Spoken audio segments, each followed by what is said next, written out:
Look who found the filter gallery. So, jumping into a species spotlight here, you'll recall the last episode we covered Tylopilus rubrobrunius. So let's just look at a few more of the Tylopilus that occur in this area. This is Tylopilus felleus.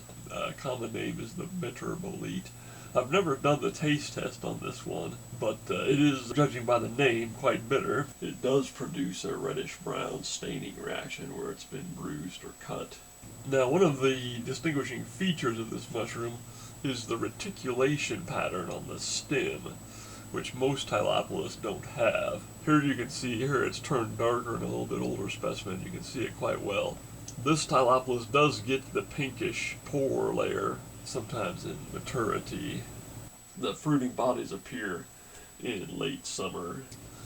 Another Tylopilus that I have done the taste test on is Tylopilus intermedius, and this one is just sharply bitter. It is unbelievable that a mushroom can actually taste like that. And you'll notice the pore layer starts out white but develops kind of a brown look in maturity. There's no reticulation pattern on the stem. It has a kind of a light colored cap when it's young and then darkens as it ages. It is generally mycorrhizal with oaks in this area. Now, Tylopilus felleus is said to associate with deciduous trees like oaks and also with conifers, but conifers are fairly rare in this area, and I have not personally observed this. Here it appears to be mainly associated with oaks. And there's what the young caps look like when they're really light colored. Now, something that can be confused with Tylopilus intermedius is Imluria pallida, except that it stains blue, whereas Tylopilus intermedius is said to have a very slow brown staining reaction. I've never taken the time to observe it. It can take quite a while to develop, apparently. And also the pore layers, that yellow color, instead of maturing to that pinkish brown that's typical of Tylopilus. Imluria pallida was the mushroom formerly known as Boletus pallidus, and it is supposedly edible. I've never tried it personally. Alright, let's jump into the fly tying. So we'll start with our usual monofilament anchor for the dumbbell eyes, and just put in a little tail with some crystal flash here. Get that locked down. That was folded over so it stays on there real well. Then we'll make a great big dubbing loop and wax that down. Here's what the dubbing loop will contain. And so I've placed a layer of dubbing down, and there's two different colors. Then I've laid out my flash perpendicular to that, and then another layer of dubbing on top, and that will just help trap everything so it stays in the loop well. Really light. I've pulled it down to where it's just very, very sparse. So it just, all it's doing, it's not really going, we don't want to add a whole lot of bulk to the fly. We just want it to hold some of those flash fibers in place. So we'll go ahead and spin this up and wrap it on down. And that is going to make the autofocus on this old camera go absolutely haywire. So my apologies once again. Home office remodel still on the back burner. And I know what you're saying. Oh, the home office remodel's been on the back burner since before COVID. Yes it has. And you can see that color transition is going to give us a kind of a two-tone effect. Brush it down a little bit here to free up some of the trapped fibers. So there you have it. Now that will be useful in the early season spawning runs. You know, that's a river type of fly. It's sparse enough to be cast on microscagid gear below dams and so forth. rides hook point up. So it's a fairly quick tie. You're not going to cry if you lose one in the rocks. And it will definitely catch plenty of fish. You know, a lot of bang for the buck on this one.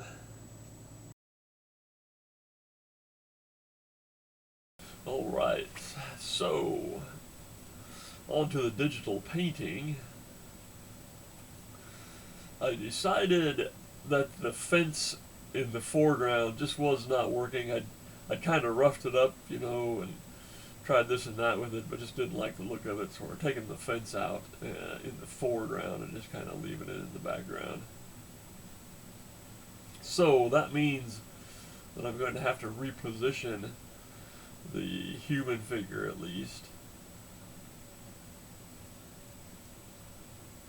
So we'll do that. We're trying to maintain the gesture toward the upper 2/3 point there. So we're going to have to fix the arm here a little bit.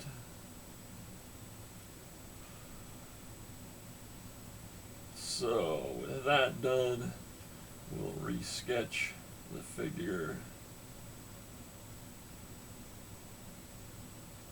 And there we go. Get some of these proportions figured out. So, alright, well finally we'll start painting the face. Get some eyebrows going here. Still think I had the eye a little close to the nose there. Proportions might be slightly off. It looks kind of, you know, it doesn't have the right roundness to it, to the look, I suppose, but it's pretty close.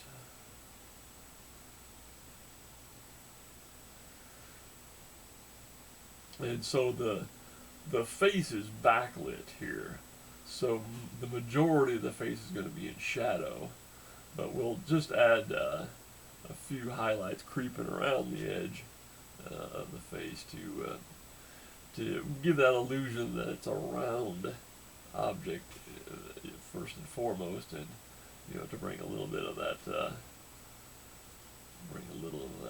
highlight around the edge.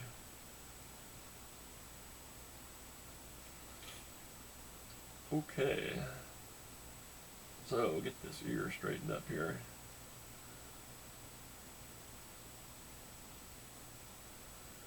And then we will start on the hair. That'll be painting the face. Not that hard, but the hair always a challenge. So we'll start by just drawing in some clumps that will kind of, you know, break up the shape a little bit here. And then within each clump we're going to add some additional details, some, you know, flow in different directions and so forth. So start putting on the highlights at the top. This shadow is going to be in the middle because, of course, like the face, the rest of the head is mostly backlit. And then we'll have some transmitted light coming through the hair on the lower side there.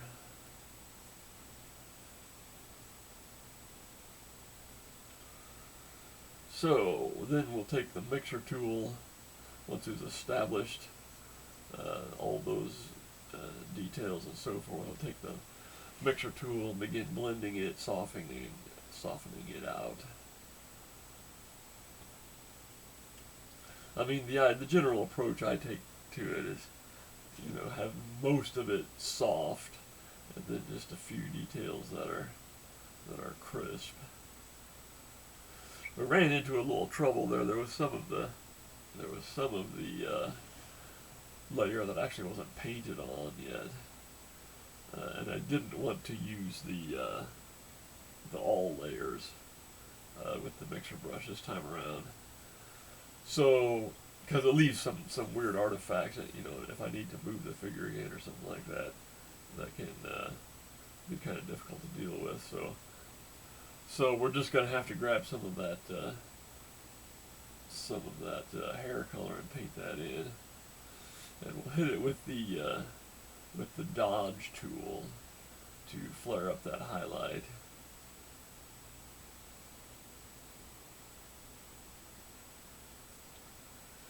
So now we'll just begin to add a few sharply detailed strands. I'm not going to get too carried away here. I mean, it's easy when you're painting something like hair to just spend hours, on one little area, and kind of lose sight of the bigger picture, and it's not it's not cohesive with the rest of the design when you do that a lot of times as well. So we're just using an overlay mode there to add a little bit more color where that highlight rounds into the shadow. I guess it could be called subsurface scattering. I'm gonna give a little neck poking through the hair there. Okay, so let's design a character for an animated intro that I'm thinking of. So I want to have a layer that's keyframed, but then some figures on that layer that have a frame by frame, some just very simple animated effects that are frame by frame that's looped. And so let's say the first figure is Batman, and at the bottom we'll have it say Bat Life, and the second figure will be Spider-Man, and at the bottom it will say Spider Life. And our third figure will be Superman, and at the bottom it will say Super Life. And then our fourth figure will be much more malnourished than the preceding three, and at the bottom it will say Scrawny Life. So that's my idea. Now what I'm attempting to do here is just develop what we want that fourth figure to look like. We kind of struck on sort of a pirate theme in some of the earlier episodes. No particular reason, but so we're kind of looking towards that sort of an angle with how this figure's developing. Got the eye patch on this one, kind of going for a little of that Johnny Depp sort of look, perhaps. Captain Jack Sparrow, I guess is the name of the character. I kind of liked that Lee Van Cleef look we had a moment ago there with the cowboy. Let's see if we can get that going again. I mean, that is Lee Van Cleef right there. Looks good as a cowboy, the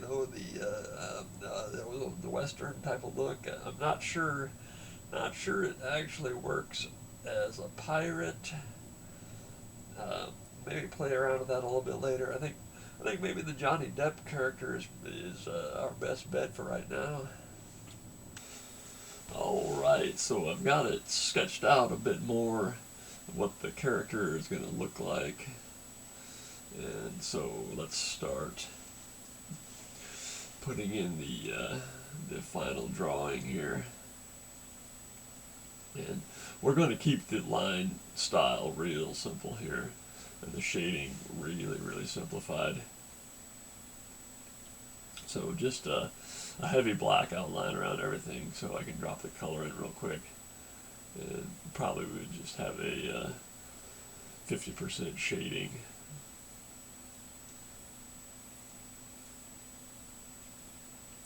So this may take a few episodes to get it fully up and running. So I guess that's going to become an ongoing project. And so check in on the next episode and see what sort of progress is being made.